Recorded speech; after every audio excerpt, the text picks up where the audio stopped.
Kia ora, good to see you. Good to see you too. 2.5 hours of this last night, I'm still kind of in shock and reeling from the intense and brutality that I saw coming out from you. It was pretty ruthless. How did you survive the physicality of this shoot? How did I survive the physicality of the shoot? That's a good question, actually. I'm not entirely sure myself. I think part of me loves doing that as well, going through as much as they are set pieces, and we try and make it as safe as possible. I know 2 helicopters chasing each other through the Southern Alps is not safe. It's not It's just safe, not. can I just say? But, I mean, there's certain things, if they go wrong, then everyone's dead. But apart from that, it's fine. apart from that, they try and make it as safe as possible.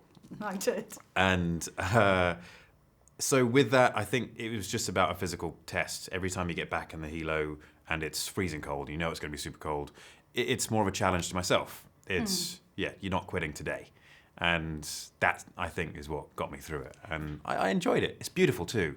It's hard not to love. Yeah, when you're up there above glaciers and stuff. And true that. Yeah. It looked beautiful on the big screen. Like we were saying, though, June down in Queenstown, it's not tropical, is it, in fairness?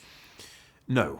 No. It's not. Queenstown itself isn't so cold, but as soon as you go up to altitude and travelling at speed with the doors open, that's more chilly. I can well to say imagine. the least.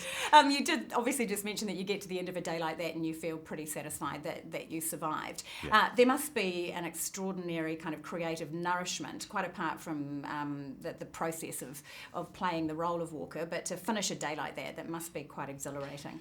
It is. I mean, I think to finish a day like that, it just feels like you finished a really good hard day, and you're so tired. Your body feels hot from how tired you are. That could have been like the heating in the hotel room. That's why I felt so hot. The body thawing. Yeah, climatized.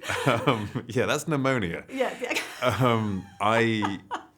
It was such an enormously satisfying role to play anyway, and when you add physicality to each day like that, it just you go to bed feeling like you've done something.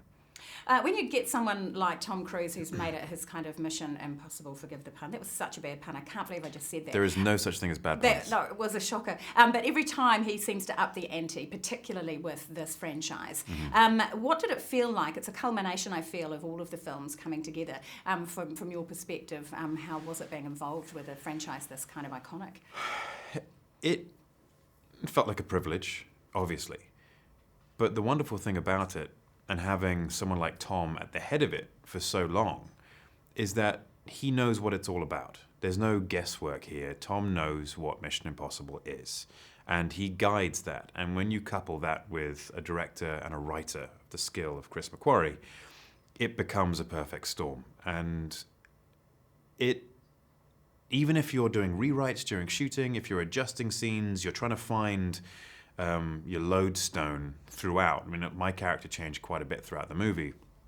You still felt like there were 2 people at the helm of the ship who knew exactly what was going on, and they knew what the essence of Mission Impossible was. And so to work with people like that was a real pleasure. Even if things were changing and adjusting on the day, they still kept it on note. And yeah, I really enjoyed it. Obviously, Chris is a great writer. You take a character like Walker, there were, as you say, quite an evolution of his character through the film. What did you come to know about him, and what is your takeaway from who he is? I know he's been described as the hammer versus the scalpel, but what's your take on him? On Walker? Yeah. He is ultimately looking for the greater good. He's ruthless, absolutely, but he just wants the world to be a better place. And his methods really express that. He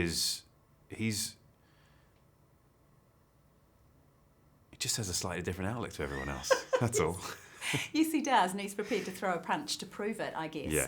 I could have watched the bathroom scene all day, which again sounds terribly, terribly weird, but we got a taste of it in the trailer, but it is one of the stand-out scenes in the film. Yeah. Again, I don't mean to come back to the brutality of it, because it looks like that on screen, but how was it just to get through a scene like that and then see it on the big screen. It's amazing to see those things on the big screen at the end of the day. The stunt team put so much work into that scene. The set builders put so much work into that scene. And to see it finally come together is one of those wonderful movie moments. We spent so long shooting that, and we went back to it and did reshoots and readjusted stuff. It was a grueling, grueling portion of the movie to actually complete. And to see it so finessed and that looked so polished towards the end and finally in the movie was wonderful. It really was. And it was so good working with such talented performers as well. It showed. I've got this amazing screen right behind your shot. Okay. It's incredible. It says thank you. Thank you. Thank you. Merci. Is that when the microphone goes down at the office? That was outstanding. Thank you.